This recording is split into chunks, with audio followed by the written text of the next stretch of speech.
बहुत समय पहले की बात है। एक छोटे से गांव में रामू नाम का एक किसान रहता था। रामू बहुत ही मेहनती, ईमानदार और दयालु था। वह हर दिन खेतों में मेहनत करता और जो थोड़ा बहुत अनाज पैदा होता, उसी में अपने परिवार का पालन पोषण करता। रामू के खेत के पास एक बड़ा पीपल का पेड़ था। उस पेड़ पर बहुत सारे पक्षी रहते थे, लेकिन एक सफेद कबूतर रामू का खास दोस्त बन गया था।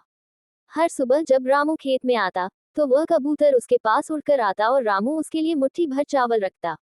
कबूतर खुशी खुशी चावल खाता और फिर रामू के पास बैठ जाता। धीरे धीरे दोनों में गहरी मित्रता हो गई। एक दिन गांव में सूखा पड़ गया। महीनों तक बारिश नहीं हुई और खेतों में फसल बर्बाद हो गई। रामू के पास खाने को कुछ नहीं बचा। उसके परिवार को भूखों मरने की नौबत आ गई। फिर भी उसने कबूतर के लिए रोज चावल निकालने की अपनी आदत नहीं छोड़ी। वह खुद भूखा रहकर भी कबूतर को थोड़ा सा खाना दे देता। कबूतर ने ये देखा तो उसकी आंखों में आंसू आ गए। वह उड़कर अपने साथियों के पास गया और बोला, रामू ने हम सबका इतने वर्षों तक ध्यान रखा है, अब उसकी मदद करने का समय है।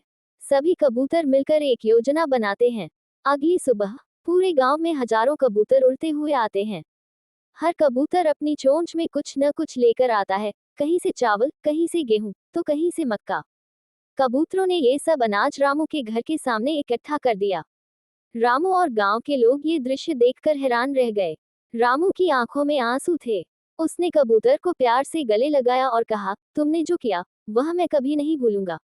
तुम सिर्फ एक पक्षी नहीं, मेरे सच्चे मित्र हो। धीरे धीरे बारिश भी हो गई। खेतों में हरियाली लौट आए और रामू का जीवन फिर से पटरी पर आ गया। लेकिन उसने कबूतरों के लिए एक दाना पानी का पक्का इंतजाम अपने घर के पास कर दिया, ताकि कोई भी पक्षी भूखा न रहे। सीख। इस कहानी से हमें ये सीखने को मिलता है कि सच्ची मित्रता जात पात, रूप रंग या भाषा नहीं देखती।